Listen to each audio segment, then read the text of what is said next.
하나님의 말씀 사도행전 6장 말씀 보시겠습니다. 6장 1절부터 7절까지 말씀인데 오늘은 3절, 4절, 2절만 읽겠습니다. 시작. 형제들아 너희 가운데서 성령과 지혜가 충만하여 칭찬받는 사람 7을 택하라. 우리가 이 일을 그에게 맡기고 우리는 오로지 기도하는 일과 하에게 힘쓰리라 하니.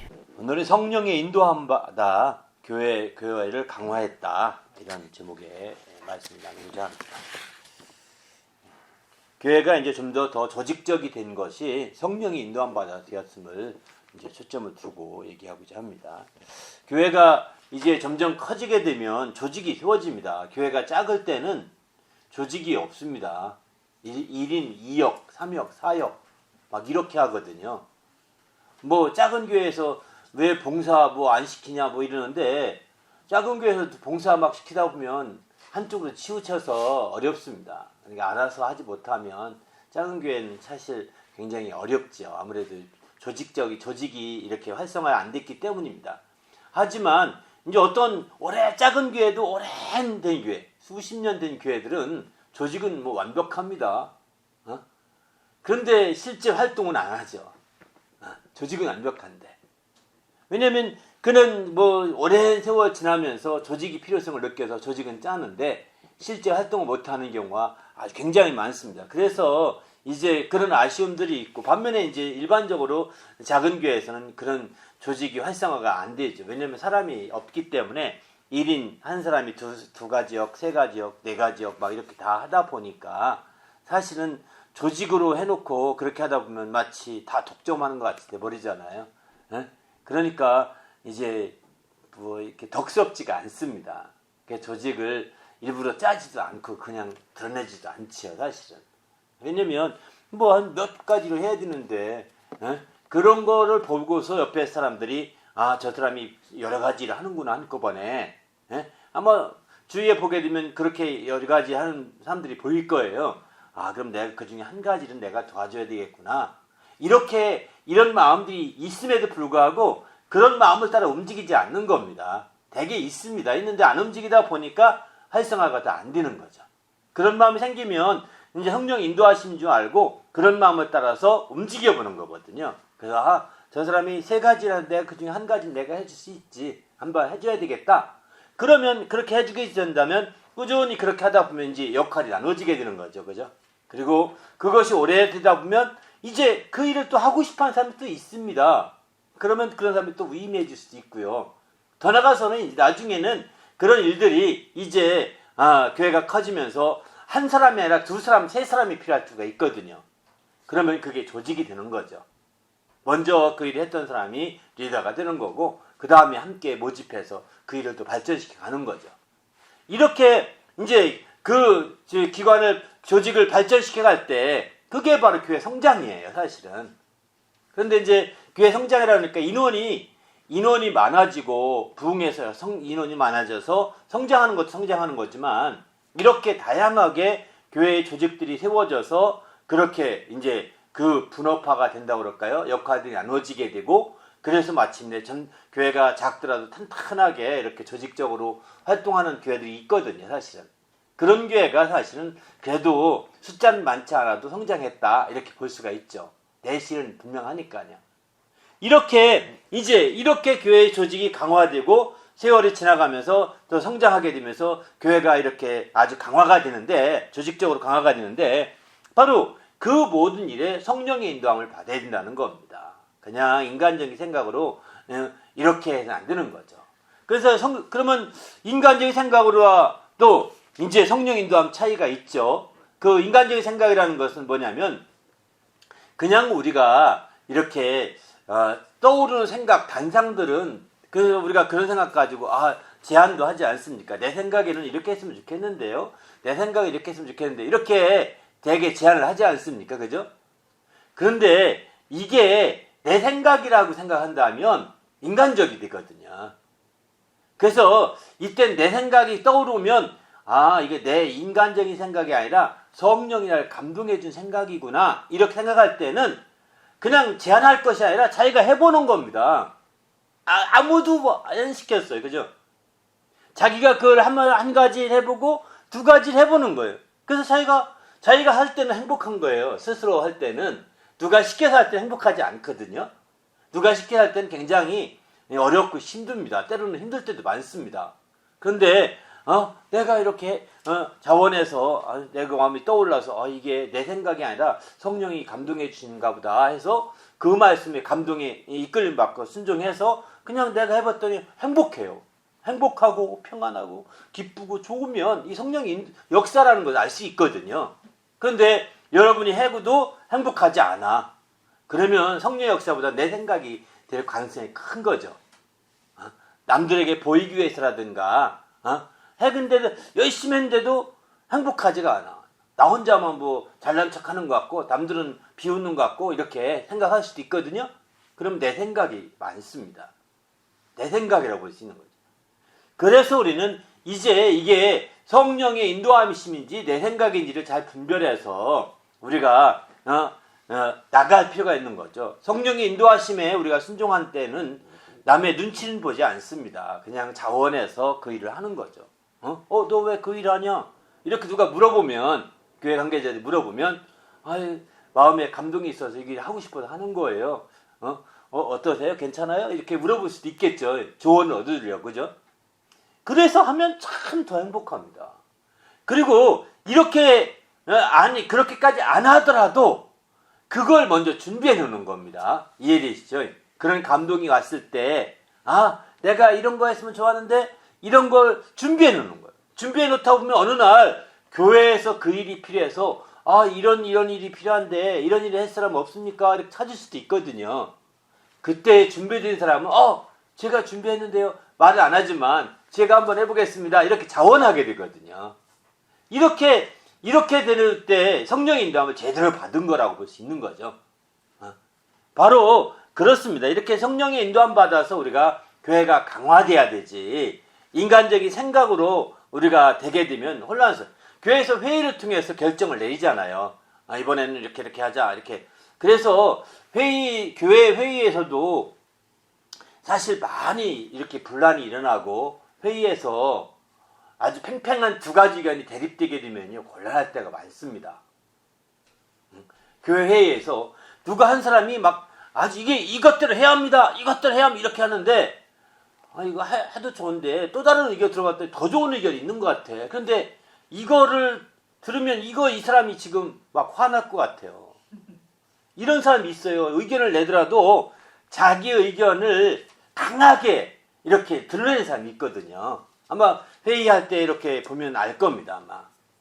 이런 사람들을 교회나 어디 사회 다 마찬가지인데 자기 의견을 그냥 받아들일 수 있고 안 받을 수 있는데도 불구하고 안 받아들이면 큰일 날 것 같이 이렇게 돼야 됩니다.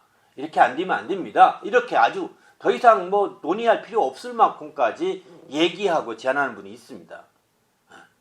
그렇게 되면 이제 굉장히 어렵죠, 사실은. 그래서 이런 경우를 생각해 보면서 이제 우리는 성령의 인도하심에 익숙해져 있어야 되겠다는 생각이 듭니다.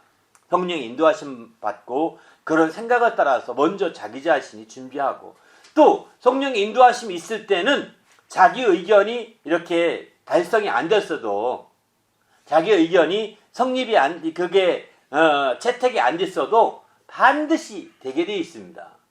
신기하죠? 그리고 설령 내가 가진 의견이 이렇게 채택 안 됐다 하더라도 난 계속해서 그 부분 놓고 기도하는 거예요. 그리고 준비해 가는 거예요. 이건 분명히 내가 볼 땐 이게 필요해. 이게 너무너무 중요한 거야.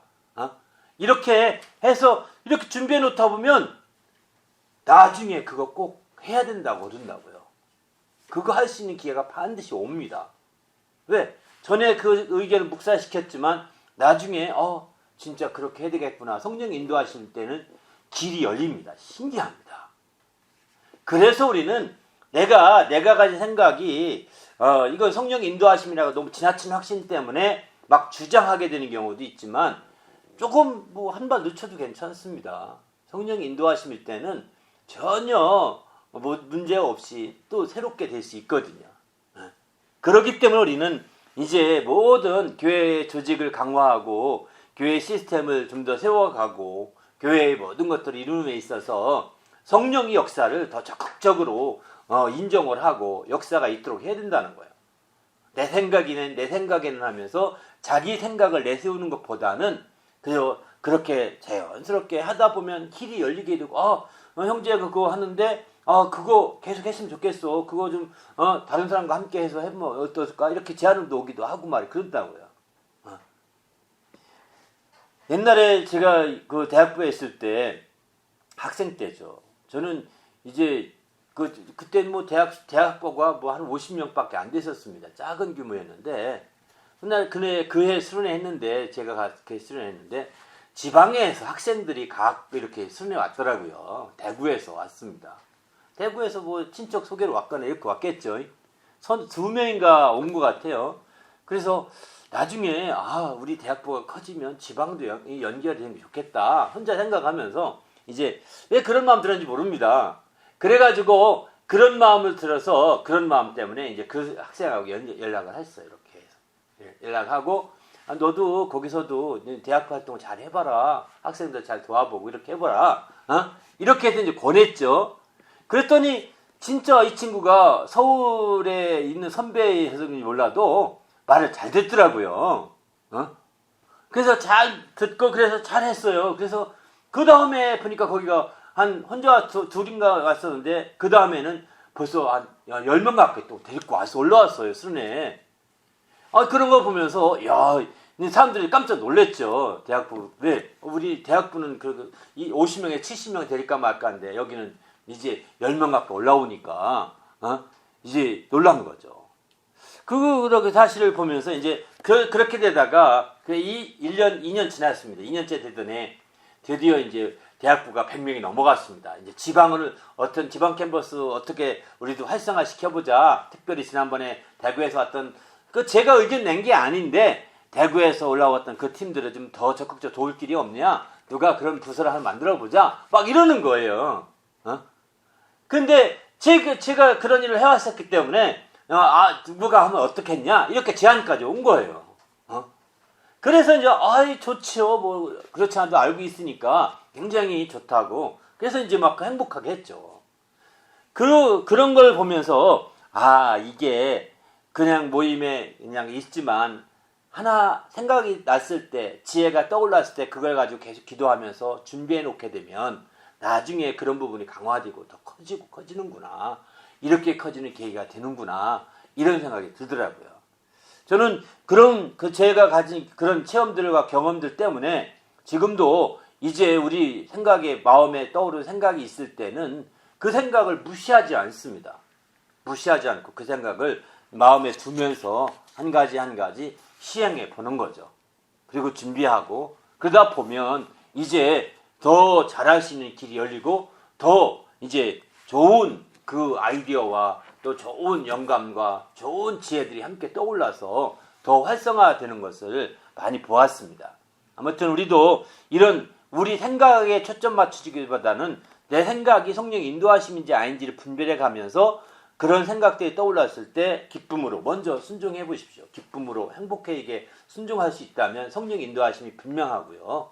그러나 그렇게 내가 혼자 생각대로 해봤는데 뭐 기쁘고 행복하기보다는 오히려 시험 들 것 같고 오히려 뭐 민망한 것 같고 뭐 그렇다. 그러면 안 하는 게 좋습니다. 그거는 내 생각이 앞선 거거든요.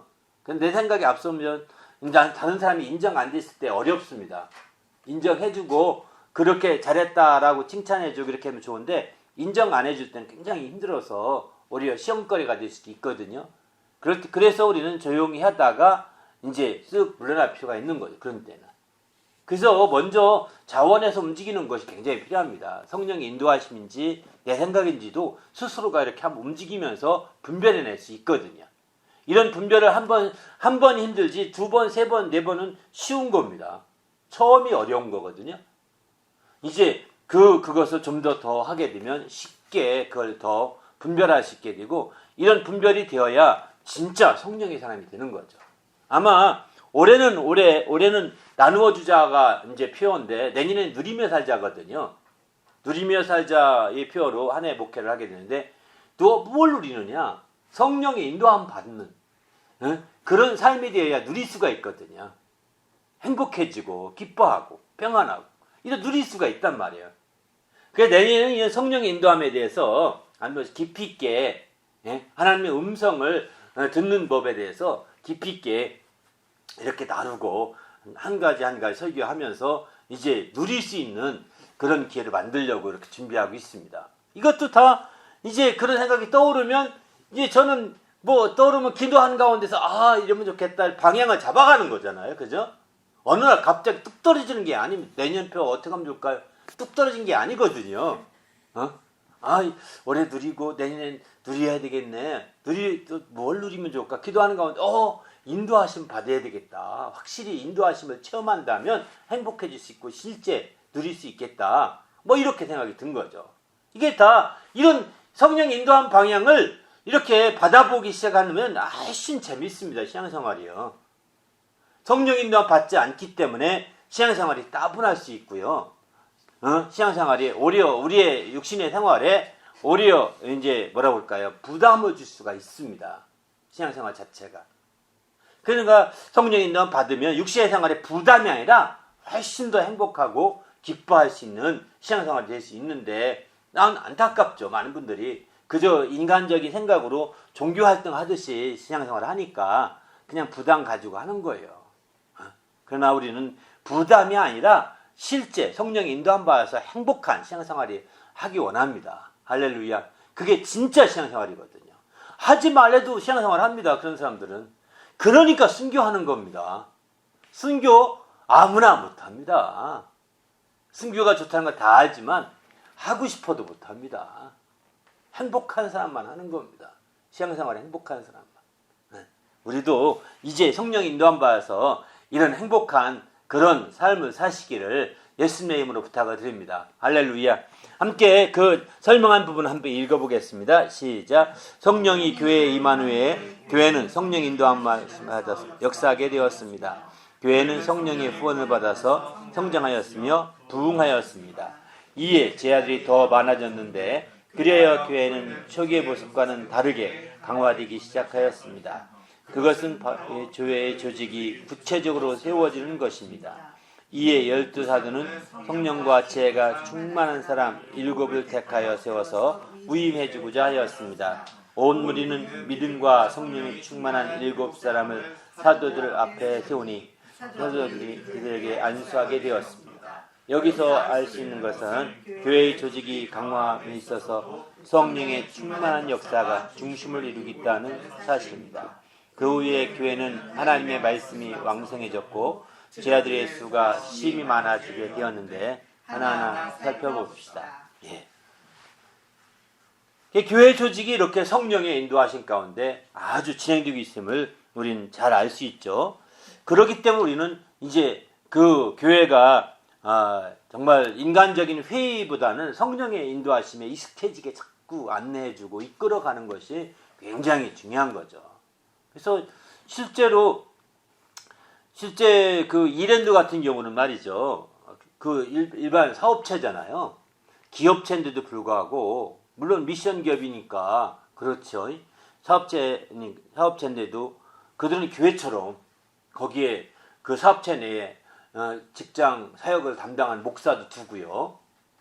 직장 선교라고 해서 직장을 담당한 목사를 주었어요. 그리고 그 목사가 다니면서 정말 예배도 드리고 또 어려운 사람들 상담도 해주고 해결도 해줍니다. 실제 신방같이 하는 거죠. 또 이제 그 직원들 간에 갈등이 있을 때 조정도 해주고요. 부서 간에 갈등도 있을 때 잘 들어보면서 조정도 해주고요. 뭐 이런 것들 그런 사역을 해나가면서 또 믿지 않는 자들에게 또 사이들 전도도 하고요. 또 성경 공부도 인도하면서 이런 식으로 이제 사역을 합니다. 그리고 더 나가서 거기서는 회의할 때 그런다고 합니다. 그 회장이 회의를 다 주관하겠죠. 이사들이라든지 뭐 임원들하고 회의하지 않겠습니까? 그러면 이제 그 자리에 결론 내지 않는다고 합니다. 그 자리에 결론 안 내리고 그 회장님이 그렇게 얘기한다고 합니다. 그러면 이 문제는 이렇게 지금 얘기된 거 이렇게 논의되어 있으니까 이제 하 회장님께 여쭤봐서 결론 내리겠습니다. 이런답니다. 자기가 회장인데 하 회장이 또 있다 합니다. 하 회장이 누구냐면 하나님 회장, 하나님 앞에 그 나눴던 걸 다 고하고 얘기한 다음에 하나님의 감동 가운데 결론을 내린다는 거예요. 그러다 보니까 이랜드라는 회사가 사실은 늦게 출발했음에도 불구하고 굉장히 많이 성장했었잖아요. 물론 지금은 어렵다고 하더라고요. 뭐 부도 났는지 모르겠으면 제가 얼마 전 어렵다는 얘기 들었습니다. 어쨌든 그렇게 정말 하는 걸 보면서 참 놀랐습니다. 이처럼 교회에서 회의는 그냥 의견만 모아 듣는 것뿐이지 실제 결론은 하나님과 기도하면서 맺어가야 되거든요. 똑같습니다. 이게 이런 식이 되고 이제 그 중에 교회 조직을 세우다 보면 이제 특별히 또 대표적인 것이 선거라는 거잖아요. 그죠? 조직을 세우려면 선거를 통해서 대개 세워가게 되는데 근데 교회에서는 이 선거는 하지 말아야 합니다. 정말 왜 사회적인 선거 제도가 교회에 들어와서 교회에서 판치는지 전 이해가 안 갑니다. 우리 교회는 적어서 선거할 필요가 없어가지고 선거할 필요도 없어서 아주 편하게 신앙 목회하지만 정말 이 교회가 큰 데는 인원이 많으니까 어떻게 다 의견 수렴 못하니까 선거를 통해서 의견 수렴하려고 하는 것 같습니다. 그런데 그건 아니라는 거예요. 선거보다는 오히려 이 사람들이 추천을 통해서 두세 명을 추천해주고 그리고 두세 명을 추천한 다음에 거기서 제비 뽑는 것이 성경적인 방법입니다. 그렇게 해야 사실은 어렵지 않고 누구도 선거운동 안 합니다. 선거운동 하다 보면 당이 지어집니다. 돈을 쓰게 되고 당이 지어진다는 거예요. 이렇게 돈을 쓰고 당이 되니까 여러분 대학부 회장 선거 안 해보셨나요? 저도 선거해서 총무도 되고 했는데 그 총무 될 때도 팽팽한 사람 만나면 서로 아주 어렵다니까요. 회장 선거에서 팽팽하면 진짜 전체 리더십 발휘하기 힘듭니다. 그렇게 아주 교회 자체가 반쪼가리 된다고요. 기관 자체도 반쪼가리 되는 아주 어려움이 있습니다.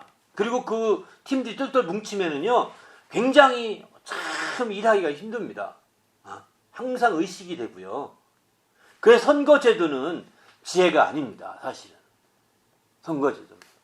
그렇기 때문에 우리는 이런 선거제도가 세상에서 어쩔 수 없어서 다수결의 원리에 의해서 선거제도를 태착하지만 교회에서는 다수결이 아니라 성령의 인도함, 하나님의 인도하심을 받아야 되는 거거든요.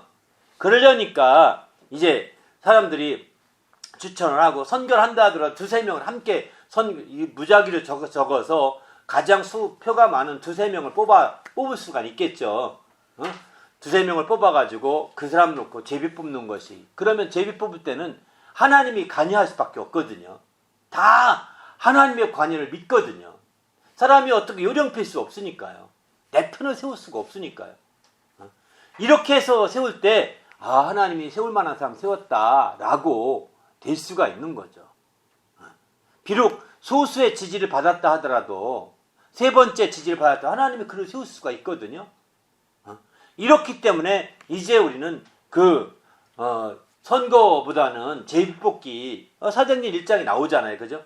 제비 뽑아서 마띠아가 가룟유다 대신에 들어가지 않습니까? 가룟유다가 이제 자살해서 마치 12사도 중에 11명만 남았습니다. 그러니까 한 명을 더 뽑으려고 이제 추천을 받았던 2명이 됐죠. 2명. 그 중에서 마띠아가 이제 제비뽑아 되지 않습니까?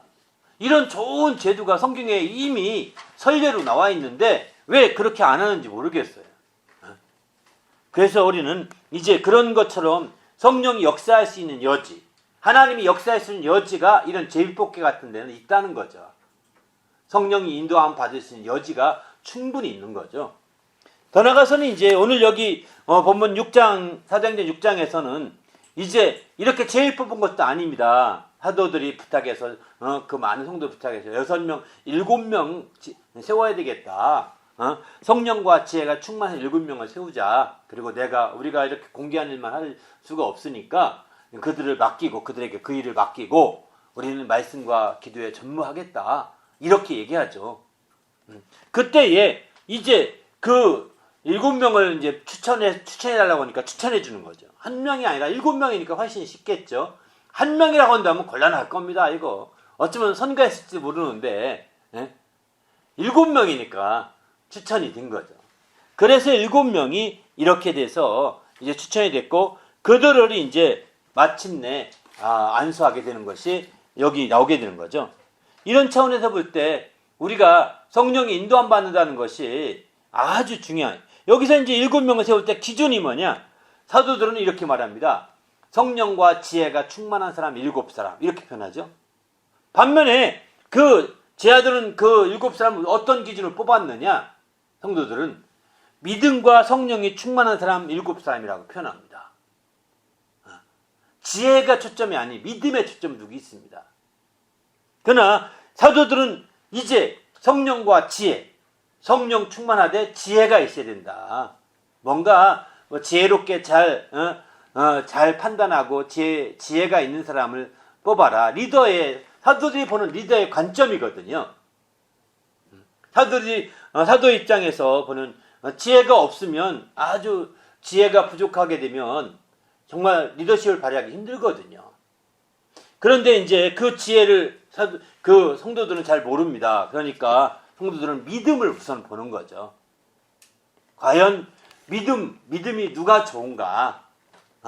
이걸 보는 겁니다. 믿음이 누가 좋은. 그래서 성도들은 믿음과 성령이 충만한 사람 7사람을 택하여 세웠다라고 이렇게 표현하고 있죠. 믿음과 성령이 충만한 사람 7사람. 그러니까 여기서 믿음은 단순하게 믿습니다 하는 믿음이 아니라 행함이 있는 믿음이라고 볼 수 있는 거죠. 왜? 성도들이 볼 수 있는 믿음이라는 거거든요. 성도들이 볼 수 있는 믿음. 성도들에게 행하여서, 성도들 앞에 행하여서 드러난 모든 것들을 판단하는 거예요. 드러난 것 가지고서. 그러니까 행함이 있는 믿음을 성도들은 판단하고 그것을 따라서 하는 거예요. 왜? 깊이 있게 그들과 함께 하지 않았기 때문에 지혜가 있는지 없는지, 지혜롭게 하는지 안 하는지는 잘 모릅니다. 그러나 이제 성도들은 그들은 믿음으로 행하는지 안 하는지 볼 수가 있는 거죠.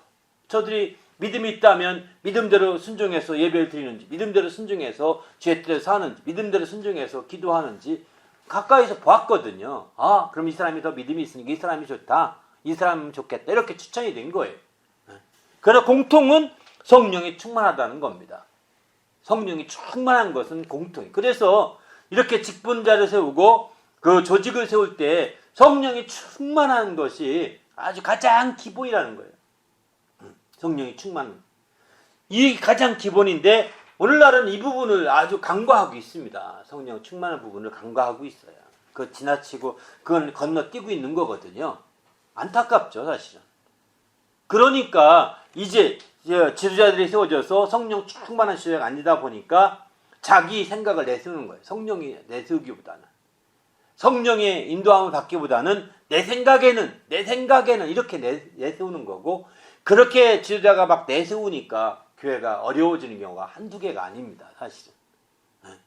앞에 그 직분자들 가운데 자기 생각을 강하게 내세우면서 이거는 관철돼야 됩니다. 안 하면 저 그만두겠어. 이런 사람이 있거든요. 그렇게 되면 진짜 참 안타깝죠. 그 사람 세우려니까 할 수 없이 들어줘야 되는데, 그거 하려면 안 되는데, 상황이 어려울 수도 있는데, 그거 할 수밖에 없는 상황이 될 때 얼마나 안타깝겠어요, 사실. 그렇게 되면 교회가 점점 어려워지는 거죠. 그래서 우리는 이제 성령 충만함이 기본이고, 리더 입장에서는 지혜가 있는 사람, 반면에 성도들 입장에서는 믿음이 있는 사람, 이렇게 해서 추천이 돼서 추천된, 아마 7사람을 다 여기 안수했는데 7사람 가운데 너희가 저 같으면 이럴 것 같아요. 사도들이 저 같으면 10명을 추천해줘라. 그 중에서 7을 세우겠다. 12명을 추천해줘라. 7을 세우겠다. 이렇게 할 수도 있었을 것 같습니다. 그러나 어쨌든 여기는 이제 7명을 추천을 부탁했고 그 7명을 다 이렇게 안수하게 되는 거죠. 구체적으로 한번 봐보십시다. 1번, 예루살렘 교회에서 제자가 많아졌는데 교회 가운데서 두 부류가 어떻게 하고 있었습니까? 6장 1절 말씀 읽어봅니다. 시작. 그때 제자가 더 많아졌는데 헬라파 유대인들이 자기의 과부들이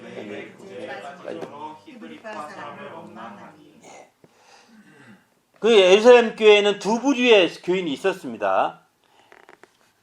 헬라파 유대인, 또 히브리파 유대인. 당시의 교회는 유대인들 중심의 교회였거든요. 유대인들이 먼저 변화되어서 초기에 초대교회는 유대인들이 주축된 교회였습니다. 이방인들도 있었지만 유대인들이 주축된 교회인데 이제 그 헬라파 유대인이라는 것은 이제 헬라 문화를 따르고 유대 문화보다는 헬라 문화에 더 중점 두고 거기서 교육받고 따르고 또 헬라 지역에서 그냥 살던 사람들이 거기서 왔던 사람들이 주축이 되는 것 같습니다. 반면에 히브리파라는 것은 이제 예루살렘이라든가 이렇게 이스라엘 지역 안에서 그들이 자라고 태어나고 했던 사람들로서 유대인인 거죠. 반면에 이제 다른 지역 로마 같이 당시에 로마 전체 로마 제국 안에 있었으니까 다른 곳에서 태어나서 자란 사람들은 그만큼 헬라 영향을 많이 받은 거죠. 반면에 이스라엘 지역에서 자란 사람들 그 사람들은 히브리파 영향을 많이 받은 거죠. 히브리 영향을 많이 받고 자란 거죠. 왜냐면 그 모든 상황들이 다 그렇게 되니까요. 근데 당시에 예루살렘 교회에는 이 두 부류가 있었다는 겁니다. 그런데 이제 헬라파 유대인들이 헬라파 유대인의 과부들이 매일 구제에 빠짐으로 히브리파 사람을 원망하니 이렇게 표현합니다. 이게 왜 그렇게 히브리파는 왜 안 했을까? 아마 모르긴 몰라도 히브리파 사람들은 집이 가까이 있었던 것 같습니다. 다 집이. 왜? 예루살렘이라든가 유다라든가 또 사마리아라든가 가까이 다 사지 않아요. 그죠?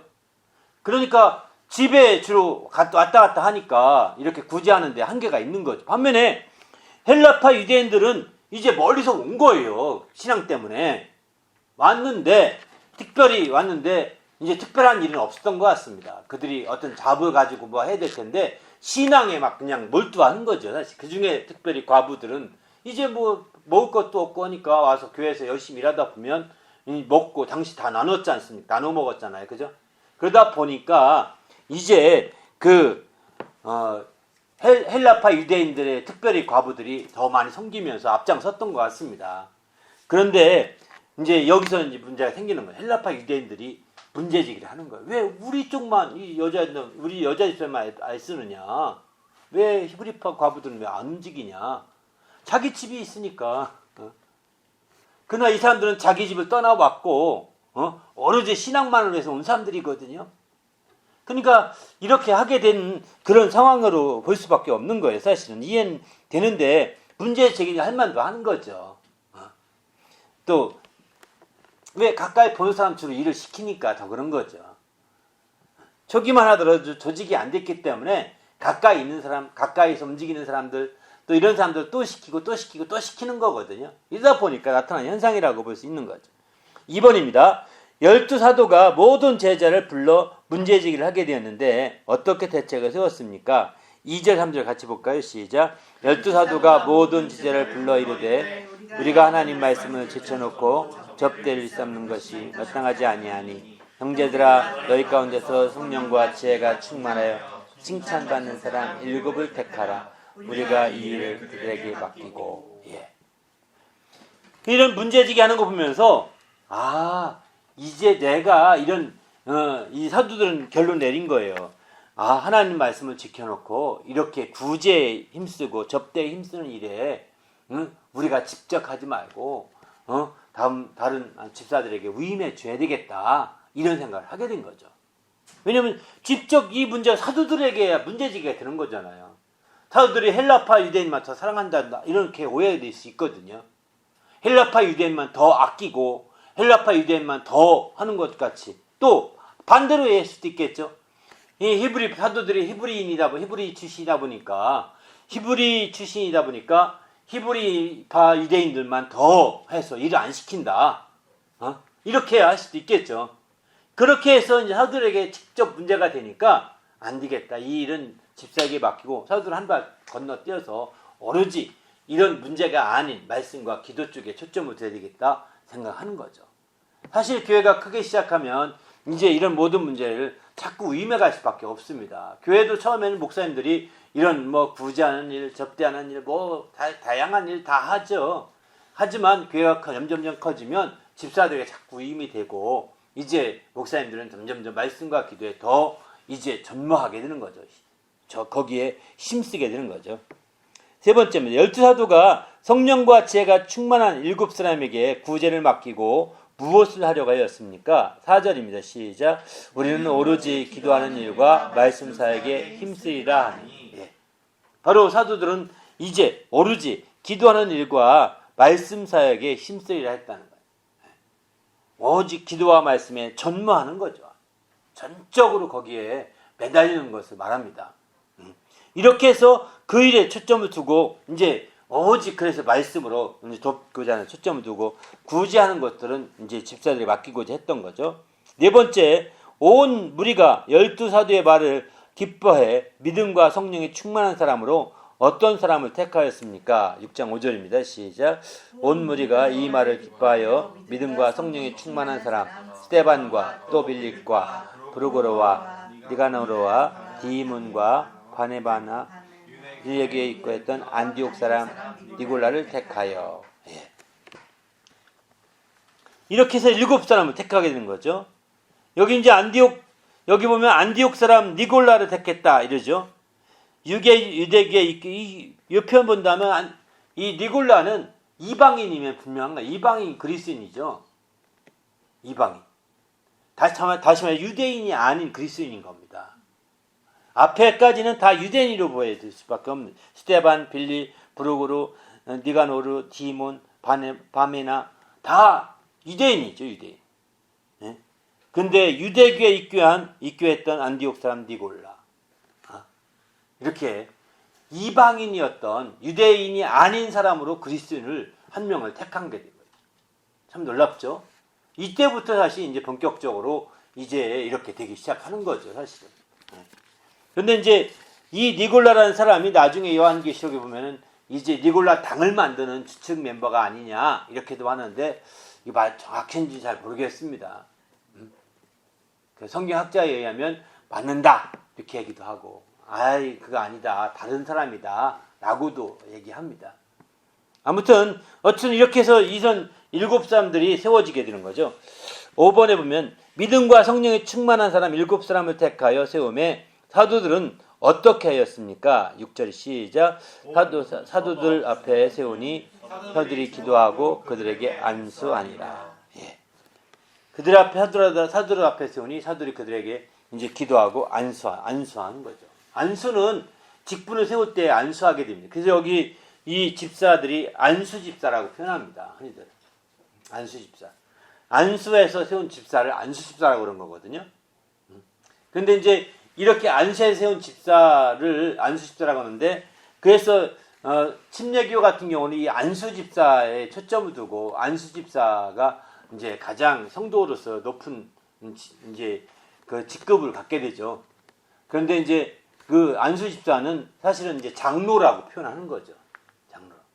그래서 이제 장로교의 장로와 똑같은 그 취지로 안수 집사를 세우게 됩니다. 침례교 같은 경우는. 그러나 어쨌든 이제 그 성경에서는 장로라고 할 때 장로는 성경에 나오는 장로는 목사를 장로라고 흔히들 많이 얘기했습니다. 그 지도자들 사도들을 장로라고 표현했어요. 베드로도 자기를 가르쳐 장로라고 표현했고, 나이가 많은 사람으로 장로라고 표현했어요. 자기 자신을. 그만큼 이제 그 일반적인 성도로서 장로보다는 사역자로서 사도들로서 드렸던 장로들을 오히려 많이 얘기하고 있습니다. 반면에 이제 이 집사는 이제 다른 거죠. 성도로서 이런 역할을 하게 되는 거죠. 그 다음 6번입니다. 12사도가 7사람을 택하여 세우면서 이후에 교회는 어떻게 되었습니까? 7절 말씀 봅니다. 시작. 하나님의 말씀이 점점 왕성하여 예루살렘에 있는 제자의 수가 심히 많아지고 허다한 제자가 이 도에 충만하니라. 그러니까 하나님 말씀이 그러니까 더 말씀에 집중하게 되니까 더 말씀이 풍성하고 더 왕성한 말씀이 증거되는 거죠. 그렇게 되니까 이제 예루살렘의 제자의 수가 더 많아졌다고 했습니다. 하나님 말씀이 왕성하게 증거되는 것이 굉장히 중요한 것 같습니다. 거기에 더 몰두하고 집중할 때 더 왕성하게 역사할 수 있는 거죠. 그럴 때 제자들의 수가 더 많아지게 되고 거기에 또 허다한 제사장의 무리, 여기 제사장의 무리라는 것은 유대교 안에 있는 제사장의 무리를 그렇게 말합니다. 유대교에서 제사 일을 하던 무리들이거든요. 이런 무리들이 이제 이 하나님의 말씀에 이 도에 복종했다. 이렇게 그들이 크리스찬이 된 거죠. 한마디로 말해서. 이렇게 되는 놀라운 역사가 펼쳐지게 되는 거죠. 그렇습니다. 교회가 이렇게 성령의 인도함 받아서 직분을 잘 세우고 성령의 인도함 받아서 직분을 잘 세워서 교회가 더 강화됐을 때 교회는 더 발전하고 더 놀랍게 성장할 수 있는 계기가 됩니다. 바로 이런 성령 인도함을 받지 못하고 세우게 되면 교회는 쪼그려 깨집니다. 오히려 직분자 잘못 세워서 교회가 깨집니다. 인간의 생각대로. 그래서 이제 억지로 안 맞는데도 성도들이 싫어하는데도 목사가 억지로 세우려는 사람이 있거든요. 목사가 잘해주는 사람은 세우려고 하지 일반적으로. 그러니까 그런 가운데서 이제 성도들에게는 아주 평판이 안 좋은데 목사에게만 좋게 인상이 남아서 그를 세우려고 합니다. 이때 큰 어려움이 있는 거죠. 그러니까 성도들이 그때 그런 사람이 억지로 세울 때는 문제 있어요? 이런 사람 아니면 누가 하겠어요? 억지로 밀어붙여 세우면 나중에 성도들 떠나가고 또 그 반대하는 사람은 교회 떠나가고 막 그럽니다. 그러나 성령 인도함 받아서 이렇게 직분자들 세우면 떠나는 사람이 없습니다. 다 마음이 모아지고 한 마음과 한 뜻이 될 수 있거든요. 우리도 이런 차원에서 성령의 인도함 받아서 주님 앞에 또 귀하게 쓰이는 성도가 되시길 바랍니다. 할렐루야. 한번 나눈 문제 한번 읽어봅니다. 말씀과 함께 시작.